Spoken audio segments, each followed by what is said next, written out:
එකමත් එක කාලෙකදී ගම කෙළවරේ තිබුණ ගෙදරක වහලෙ කොනකට වෙන්න ලොකු මකුළු දලක් වියලා තිබුණා. මේ මකුළු දල හරිම ලස්සනයි. මොකද උදේ ඉර එළියට ඒක දිලිසෙනවා. මේ මකුළු දල වියලාගෙන හිටියේ හරි අපුරු මකුළු පවුලක්. ඒ පවුල හිටියා මකුළු අම්මයි, මකුළු තාත්තයි, පොඩි මකුළු පැටව් දෙන්නෙකුයි.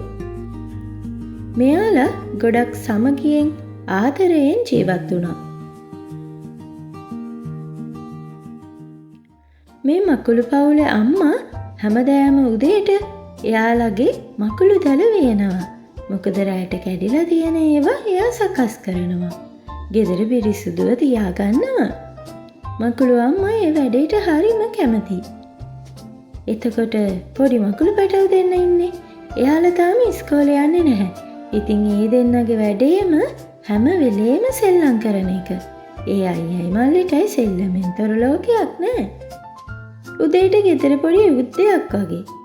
ඒ වුණාට ගෙදර තාත්තා එයා හැමදාම උදේට වැඩට යන්න ලෑස්ති වෙනවා. උදේට කන්න කෑම එකකුත් බැඳගෙන මේ තාත්තා වැඩට යන්නේ හරිම සතුටින්. වෙනද වගේම අදත් මකුළු තාත්තා ගෙදරින් පිටත් වුණා. එයා වැඩ කරන්නේ මකුළු සංගමේ. මෙයාලා හැමදාම කැඩිලා තියෙන මකුළු දැල් වියලා ඒවා අලුත් වැඩියා කරනවා. ඒක තමයි රාජකාරිය. වැඩ ඉවර වෙලා ගෙදර එන්නත් වෙලාව හරි. මොකද හොඳටම හවස් වුණා. මකුළු තාත්තා අද ගොඩක් සතුටින්. එයාට අද පඩි දවස. ඉතින් පැටවුන්ට කන්න කෑමකුත් අරගෙන මකුළු තාත්තා ආවේ එයාලා ඉන්න ගෙදර ජනේලෙ ගාවින්. මේ ජනේලෙ පැනලා තමයි එයා එන්න ඕනේ. හවස් වුණු නිසා ඒ ගෙදර හිටපු ළමෙක් එකපාරටම ජනේලෙ වැහුවා. කවුරුවත් හිතපු නැති දෙයක් වුණේ. මකුළු තාත්තා ජනේලෙට අහු වුණා.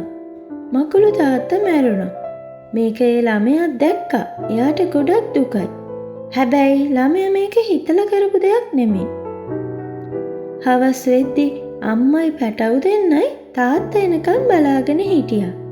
වෙනදා නම් මේ වෙලාවට තාත්තා එනවා. හැබැයි අද තාම නෑ. අම්මට පොඩ්ඩක් බය හිතුණා. එයා පැටව් දෙන්නත් අරන් තාත්තා බලන්න යන්න තීරණය කළා. අනේ අර ජනේලෙ ගාව මකුළු තාත්තා මැරිලා වැටිලා ඉන්නවා. එයාට නැගිට ගන්න බෑ. ඉතින් මේ අම්මයි පැටව් දෙන්නයි ගොඩක් ඇඬුවා.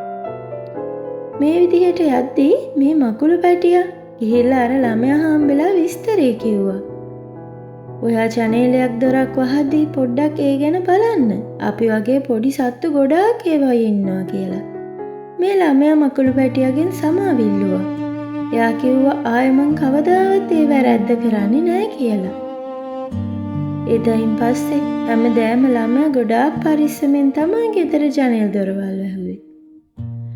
මකුළු අම්මත් පැටව් දෙන්නව අරගෙන වෙනමම ගෙදරකට ගියා. එයා ඒක වියලා පැටව් දෙන්නව ඒකේ තියාගෙන පරිස්සමෙන් බලාගත්තා. මකුළු තාත්තා නැති අඩුව මෙයාලට දැනුණත් කරන්න දෙයක් තිබුණේ නැහැ. අම්මා මේ දෙන්නව සතුටින් තිබ්බා. මේ විදිහට තමයි මකුළු පවුලේ කතාව ඉවර වුණේ. මකුළු පැටව් වගේම තව පොඩි සත්තු ගොඩාක් ගෙවල් වල ජීවත් වෙනවා. ඉතින් එයාලගේ ජීවිතය ගැනත් හිතනවා නම් අපිට එයාලව පරිස්සම් කරගන්න පුළුවන්. මකුළු පවුල වගේම අනිත් හැම සත්තුන්ටම ආදරය කරන්න ඕනේ.